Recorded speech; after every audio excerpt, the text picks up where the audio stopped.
नमस्ते यारा, welcome to my new blog. तो कैसे हैं भाई साहब? मेरे हाथ मुंह में ऐसे साफ कर लिया हूँ। पता है अभी क्या हो रहा है? आज 2 दिन से पता नहीं 2 दिन से क्या हो रहा है, मेरा नींद जल्दी खुल ही नहीं हो रहा था। एक्चुअली मैं ज़्यादा हार्ड वर्क हो जाता है एक्चुअली इस बॉडी से। तो बॉडी बोलता है कि नींद ले लो, और मैं जब नींद लेता हूँ ना 7 घंटे की, तो मैं रात में एक्चुअली 12 बजे सोया था। तो 7 बजे, 7 साढ़े 7 के करीब मेरा नींद खुला और मैं फ्रेश फील रहा था। मन बोल रहा था और सो ले, लेकिन वो अंदर का गट हो रहा है, बोला कि ना उठ जा बेटा, इतना बेशरम नहीं बनना है, ठीक है, क्योंकि ज़्यादा सोना नहीं है। और ज़िंदगी में मैं मोबाइल सोशल मीडिया है ना, मैं यहाँ पे ये देख रहा हूँ जितने भी सक्सेसफुल लोग अपने आप को बोलते हैं, चाहे वो हो या ना हो, ओके, हो भी सकता है। सबसे ज़्यादा प्रॉब्लम उसको नींद से रहती है कि मैंने नींद को त्याग किया। भाई नींद से इतना दुश्मनी क्यों? जब मैं अपने बॉडी का एक्सपीरियंस, मतलब अगर मैं खुद को जानता हूँ ना, पहले मैं भी ऐसे 4 घंटे 5 घंटे का नींद नहीं लेता था, तो मुझे ना कुछ चीज़ें याद नहीं रहती थी एक्चुअली। मैं जल्दी चीज़ों को भूल जाता था। और जैसे मैं लिख रहा था ना, अगर किसी को परखना है ना कि मुझे कितने घंटे की नींद चाहिए, तो मैं ना जैसे दिन में जिस इंटेंसिटी से काम करता था, उस इंटेंसिटी से रात में से करने की कोशिश, तो मुझे लग रहा था मैं अपने राइटिंग पे असर दिखता था कि मुझे राइटिंग अच्छा नहीं बन रहा है। तो मुझे लग रहा है कि नहीं, ये फ्रेश नहीं है एक्चुअली। तो लोगों को लग रहा होता है कि नींद त्यागने से सब कुछ हो जाता है, तो ऐसा करते हैं ना, सोते ही नहीं है एक्चुअली। तो जितना नीड है उतना चाहिए अपने को, चाहे दुनिया कुछ भी कहे, बॉडी भी फिट रहता है एक्चुअली। और देखिए मैं अभी जितना तरोताज़ा फील कर रहा हूँ, अगर मैं 4 घंटे का नींद लेता तो मैं इतना नहीं करता। मेनली दिमाग का कामनेस, मैं जब 4 घंटे सोता हूँ ना, तो लगता है दिमाग में कुछ है जो खलबली मचा रहा है, ऐसे कुछ करके है। यस बॉडी, कोई बात नहीं है, अब भी किसी का नहीं सुनना है। मैं तो बोलूँगा भाई, मैं बहुत पहले सोशल मीडिया का सुनता था, नहीं सुनना एक्चुअली, क्योंकि जब मैं नया नया था ना, मैं सोशल मीडिया सुनता था, एक्चुअल पढ़ता नहीं था, एक्चुअल लोगों से नहीं सुनता था। और जो आके कुछ कह देता था, अपने को लगता यार कितना मस्त आदमी है, ये क्या बोल रहा है, सही बात बोल रहा है, लॉजिकली सही है, लेकिन प्रैक्टिकली इम्पॉसिबल है। इसी तरह जैसे हम लोग इलेक्ट्रिकल इंजीनियर में पढ़ते हैं, आइडियल ट्रांसफार्मर या कोई भी आइडियल मशीन, द इफिशियंसी एक के बराबर, यानी कि आउटपुट इक्वल टू इनपुट। लेकिन उस समय सर ये बोल रहे थे कि ऐसा एग्जिस्ट नहीं करता है, आउटपुट हमेशा इनपुट से थोड़ी बहुत ही ना कम होता ही होता है। कुल मिला के कहे तो जैसे आटा चक्की में गेहूं को डाला जाता है, तो उधर से पूरा कुछ ना कुछ 100 ग्राम 200 ग्राम आटा जलता है, गेहूं जलता है, पूरा नहीं होता है। तो आइडियली कुछ भी नहीं होता है। तो इंसान जो भी कुछ बोल रहा है वो 100% परफेक्ट है नहीं एक्चुअली, और कभी कभी जो दिखता है वो होता नहीं है एक्चुअली, इसीलिए। और सबसे बढ़िया बात, जैसे कि आजकल ना कुछ प्रचार उचार चलते हैं ना, जैसे देखिए इंसान मान लेता है कि हाँ हाँ ठीक है, ऐसे ऐसे कुछ हेयर प्रोडक्ट होता है, कुछ और भी प्रोडक्ट होता है लाइफ में।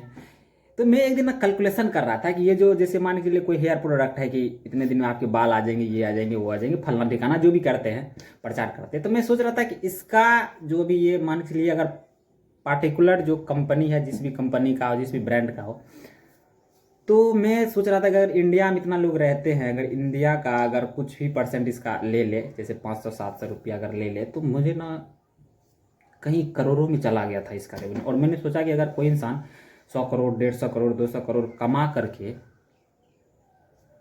और चला गया, तो क्या फर्क पड़ता है अब वो रहे या ना रहे? सिंपल। क्योंकि वो जैसे हम लोग कुछ भी खरीदते हैं ना, तो एक बेसिस पे रहते हैं, दुकानदार से बोलता है भैया मेरा एक दिन का काम थोड़े है जो हम आपको ठग लेंगे।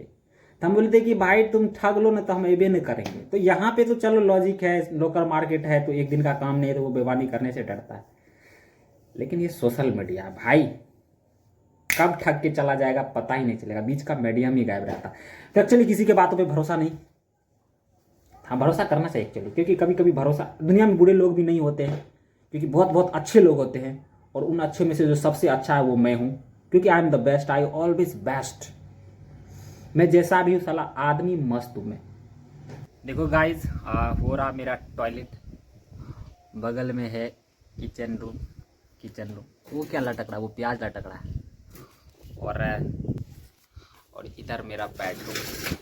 पता है, इसको लेकर के ना एक बड़ा सा, मतलब एक कॉमेडी वाली बात है कि जो ऐसे ना एक बूढ़ी महिला आई थी मेरे यहाँ, वो ना ऐसे मेरे पापा का नाम लेकर के बोले थे कि फलना तो गौसे रूम बढ़िया बने। गौसे रूम जानते हैं मतलब जो जिसमें भगवान रहता है ना, तो ऐसे गेट करके देखा ना ऐसा, अरे क्या यार तू लोग भी कहाँ बना लेते हो एकदम घर के जस्ट सामने में।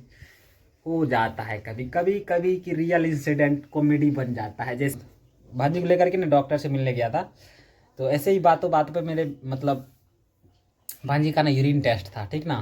तो ऐसे ही मेरी दीदी बता रही थी कि जानता है एक बार डॉक्टर के पास गए थे, तो एक लेडी को ना यूरिन टेस्ट के लिए छोटा डब्बा दिया गया। मुझे भी याद है, मुझे लग रहा है कि मैं भी था वहाँ पे, बट मुझे याद नहीं है एक्चुअली, इन दीदी बता रही थी। तो उसमें ना उसको एक छोटा सा डब्बा दिया जाता है और बोलता है कि इसमें अपना यूरिन लेके आइए, जाइए यूरिन टेस्ट करना। तो वो महिला जाती है वॉशरूम में, तो पानी पीने वाला बोतल नहीं था, उससे आधा भर के लाती है और टेस्टर को देता है, जो टेस्ट करने वाला होता है ना लैब में, उसको ऐसे करके दे देता है। बताइए ऐसे देता है, ये क्या है पेशाब है। वो आदमी इतना जोर से उसको डांटता है, हट वो जो डिब्बा उसमें लाओ, ये भड़क भड़क के। खैर कोई बात नहीं है, दुनिया में कुछ कुछ ऐसे लोग भी होते हैं जो बहुत ही ज़्यादा फनी होते हैं। अब किसी को कुछ नहीं पता होता है, बट जो भी है बेस्ट है। फाइनली 9 बज गया, मैं थोड़ा नहा लेता एक्चुअली।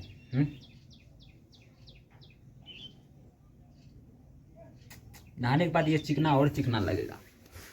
चिकना जानते हैं हम लोग किसको बोलते हैं? चिकना, चिकना हम लोग बोलते हैं चिया सीड्स को चिकना। जानते हैं जो भी लड़के मेरे तरह काले हैं ना, उनके लिए खुशखबरी है। काला नहीं हूँ मैं थोड़ा हैंडसम बॉय हूँ, मैंने सांवला कह सकते हैं, अच्छा श्याम रंग कह सकते हैं। तो उसमें ना नहीं सांवला, हम लोग श्याम मतलब हम लोग सांवले कह सकते हैं।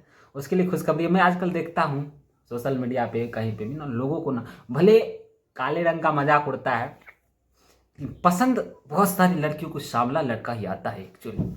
और जहाँ तक मिठाई की बात है, तो उजरे रसगुल्ले से ज़्यादा मैंने देखा है लोकल मेरे लोगों में सबको गुलाब जामुन पसंद है। इसीलिए सांवले लड़के अपने आप पे गर्व करो, तुम गुलाब जामुन हो।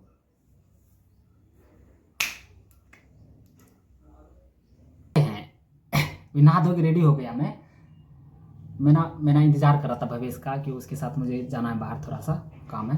तो मैंने बस इंस्टा खोल दिया थोड़ी देर के लिए, और मुझे ना एक बढ़िया सा एक रील आया इंस्टा फीड पे। मतलब एक लड़का है 30 या 32 साल का होगा, मस्त पीछे 4-5 बाउंसर लगे हुए हैं, बॉडी गार्ड लगे, काला चश्मा में ऐसे करके मस्त आ रहे थे। हमको लग रहा है कि ये किसी मूवी का सीन है। अच्छा लग रहा था, स्मार्ट लड़का था एकदम, बहुत स्मार्ट लग रहा था एक्चुअली। तो मुझे लगा किसी मूवी का सीन है, तो मैं से देख रहा था। तो फिर मुझे पता चला ना कि वो किसी बियर कंपनी का शायद ओनर होगा एक्चुअली। एकदम ओनर था कि कौन था हमको क्या पता, बस वो दिन ऐसा ही इसको दिखा रहा था एक्चुअली। वो तो अच्छी बात है। लेकिन मैं सोच रहा था यार, आजकल हर किसी को ना रील पे स्वैग चाहिए, चाहे वो कितना बड़ा भी पैसा वाला हो, उसके पास बहुत ज़्यादा पैसा हो, फिर भी वो अपना दिखाएगा रील, वो बनता है। और मुझे लग रहा था कि जैसे मैं किस टीचर को भी देखता था ना, तो मुझे लगता था कि यार क्लास चल रही है तो क्लास में ऐसे ऐसे बन जाती है। तो मैं ना एक बहुत ही रेपुटेड सर का देख रहा था, मैं उसका मतलब अति नहीं कर रहा हूँ, बस मैं कह रहा हूँ एक्चुअली। तो मैं देख रहा था ना कि मैं जब शुरू किया ना, तो मुझे एहसास हुआ और मैंने देखा कि ये सिर्फ रील बनाने के लिए ऐसी बातें कही गई है। ये बातें कह रही है, रील बन गया ऐसा नहीं था, वो बातें कहने के लिए ही रील बन रहा था। तो मुझे लगा यार दिखावे की दुनिया तो है, और यहाँ बहुत ज़्यादा शो ऑफ हो रहा है। क्योंकि जिनको लगता है ना कि ऐसे स्वैग पे चलते हैं, ये करते हैं, तो देन मैं इस पर हमेशा एक चीज़ सोचता रहता हूँ कि अगर किसी को लगता है कि वो बहुत ज़्यादा करते हैं, ये अपने आप में गर्व करने की बात है एक्चुअली। लेकिन ऐसे स्वैग में चलते हैं ना फिल्म स्टाइल में, then what about Ratan Tata sir, what about J R D. Tata sir, क्योंकि आया मतलब इसको जानते ही सारी दुनिया उसको रिस्पेक्ट करती है। और मैं कभी देखता ना कि अंबानीज फैमिलीज होती है, और भी जितने भी महिंद्रास फैमिली होती है, और जितने भी जिंदल फैमिली होते हैं ना, तो उन सबको देखते रहता हूँ उसका रेट। तो उसमें कोई ऐसा कुछ प्रॉपर स्वैग नहीं होता है। नॉर्मल वे में अपना चल रहे होते हैं, और जितने भी बिलियनर होता है ना, उसको कोई स्वैग होता नहीं, वो अपना नॉर्मल वे में चल रहे होता है। और ये जो स्वैग है ना, समझ जाओ एक्चुअली, और ये बस दिखावे की है। और किसी को लगता है, और मैं देखता हूँ मतलब बहुत ज़्यादा कहते हैं मेरे पास ये डिग्री है, वो डिग्री है, ये डिग्री है। और किसी को अगर लगता है कि उसके पास बहुत डिग्री है, तो हमें ये नहीं भूलना चाहिए कि हम अम्बेडकर के देश में रह रहे हैं एक्चुअली। कोई बात नहीं है, हम इंसान है, दिखावे की दुनिया है, आदमी यहाँ दिखा दिखा के भोजन कर लेता है। तो हम भी दिखा ही रहे एक्चुअली आपको, और मैं दिखा नहीं रहा हूँ, मैं कह रहा हूँ, और मेरे लाइफ में जो चल रहा है मैं यहाँ आके कहता हूँ। मिलता है नेक्स्ट ब्लॉग में, तब तक के लिए बाय।